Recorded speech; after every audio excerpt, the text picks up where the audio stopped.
today, this next hour is going to be awesome. Sometimes Fridays call for drinks and small bites. Well, there's plenty of that in downtown, where a chef was one of the top winners of a tasty competition, and you're all invited to taste his recipe. Isn't that right, Kristen?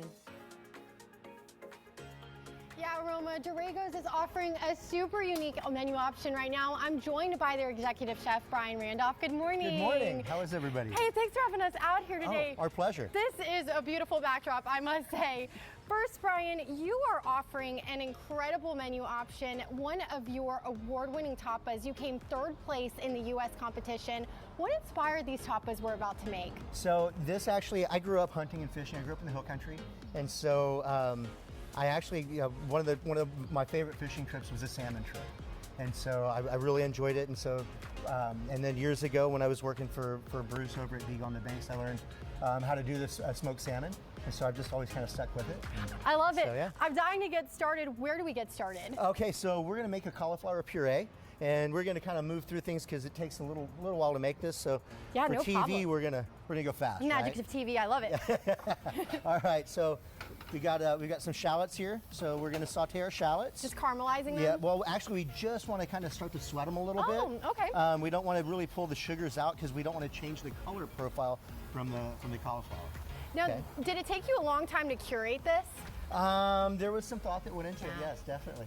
I had a lot of trial and error and just playing around with it. I love it. So you want these, you said you just want them to sweat a little bit. We want to sweat them a little bit. So you can see I'm starting a little bit of color, so I don't want to get too much more. And at that point, we're just going to add our cauliflower. And then we're going to come in with some water. Now, how long do you have to let the cauliflower sit for typically? We'll actually cover this, and we would reduce this down to where there was no more liquid. So we're really just making we're gonna make a cauliflower puree out.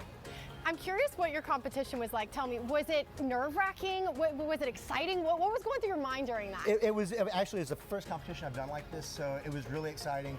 A lot of stress, a lot of what's gonna happen, and it was a really fun adventure. I love it. So you are moving on to the world competition in Spain. Yes. You're the only U.S. chef that was invited, which is a huge honor. You're going to be making these tapas that are on your menu right now in that competition, correct? Yes. I see. Now, why is that?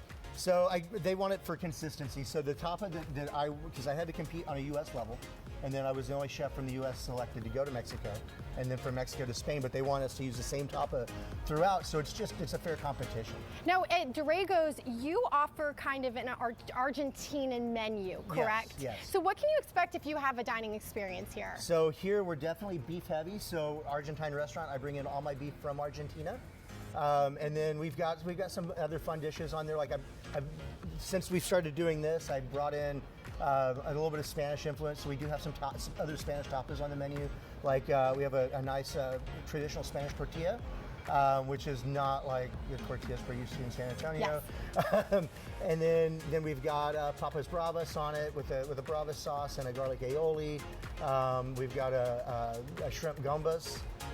Just all kinds of fun. Yeah. Sounds delicious. Now, what is the next step in the process? So, I see we have things. It looks like we're going to bread this right here. We are. So we've got standard breading procedures. So we would go flour, egg wash, panko, and for this tapa, I go back into this and then here.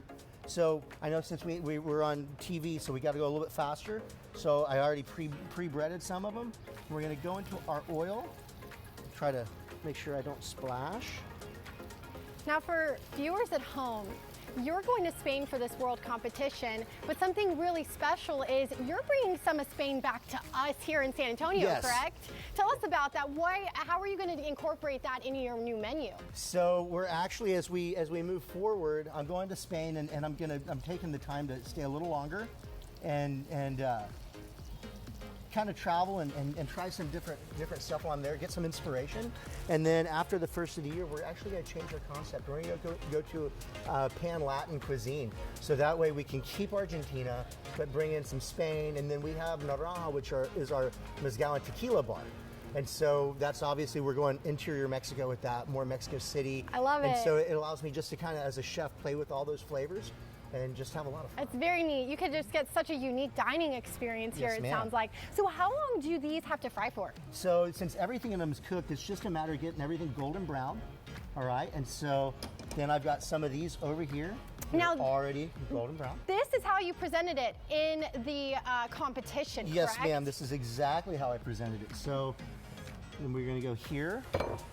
Perfect. And then is this sour cream right This here? is actually a house-made creme fraiche. Oh, wow. So a little creme fraiche on the bottom. Sounds fantastic. And as you're doing that, there are a lot of things coming this fall and winter at Hotel Valencia. Just tell us a little bit about what people can expect. All right, so we have our, and I'll totally mispronounce it, and so I don't want everybody hating me, so Day of the Dead. My Spanish is not that good. Hey, no, it's okay. So we actually have that coming up on the 25th.